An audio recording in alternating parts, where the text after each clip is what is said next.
Well, the British Museum have asked me here today to date this Egyptian mummy.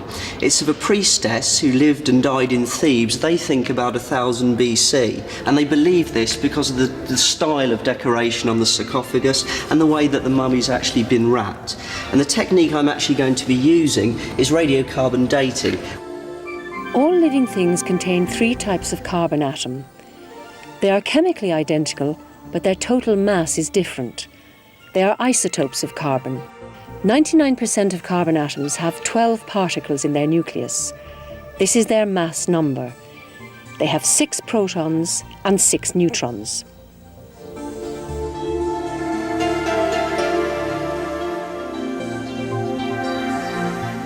But there are other kinds of carbon atoms.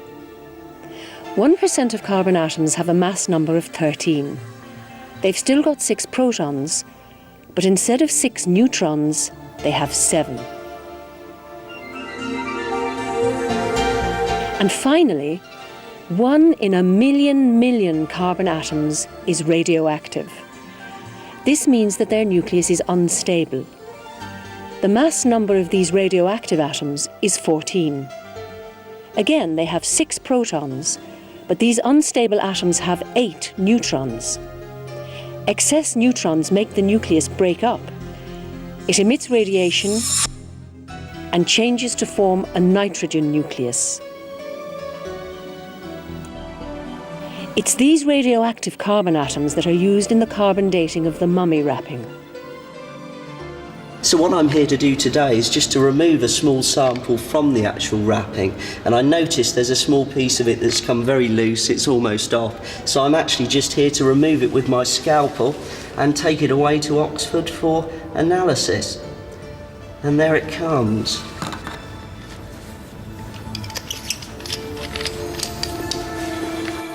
Cosmic rays from outer space are constantly bombarding the Earth. Occasionally, they collide with a nitrogen atom in the atmosphere to form carbon-14. The carbon-14 immediately combines with oxygen to form carbon dioxide.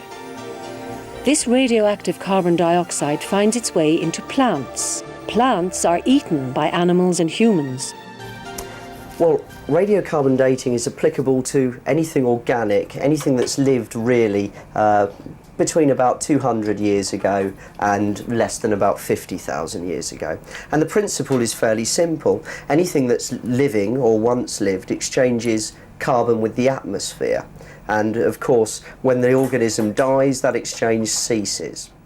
And of course, that applies just as much to the plants that have gone to produce this textile, so that's where this is particularly relevant. And another material that's particularly susceptible to radiocarbon dating is, of course, bone. Bone is constructed of collagen, of protein, and it's that protein that contains the carbon. And this is one we have here from a medieval leper from a cemetery, a leper cemetery in East Anglia, which again falls into the range of radiocarbon dating. The amount of carbon-14 in a dead body is less than in a living body. This is because radioactive carbon-14 is decaying and isn't being replaced.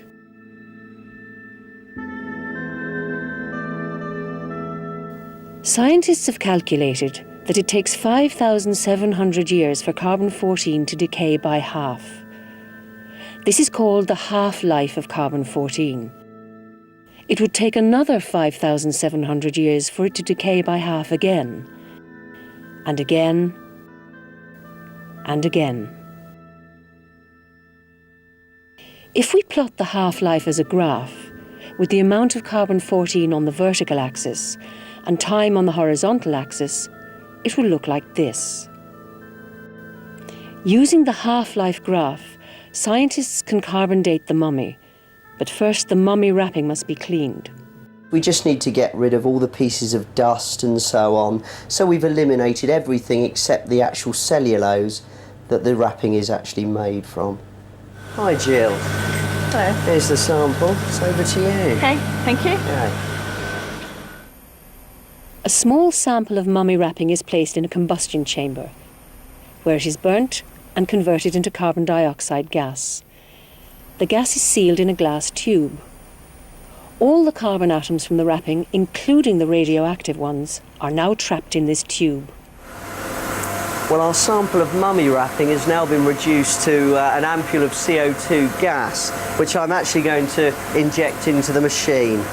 And this is where we actually insert that ampule, and what we want to be careful about is that we don't introduce any contaminating carbon. So we put it in this sealed tube, and then we simply wobble it to break the ampule and release that gas into the system. This machine is called a mass spectrometer.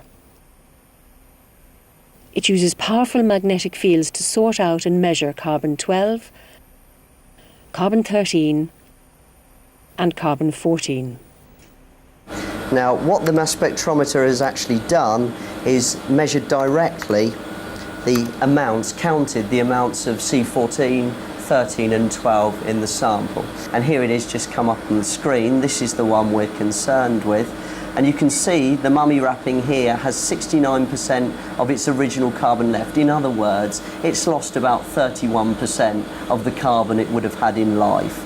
And from this, the computer's worked out that its actual age in radiocarbon years ago is 2,940. The computer has calculated that there is only 69% of the original radioactive carbon-14 left in the mummy. That corresponds with the yellow line on the graph, which gives us the time of burial as 2,940 years ago.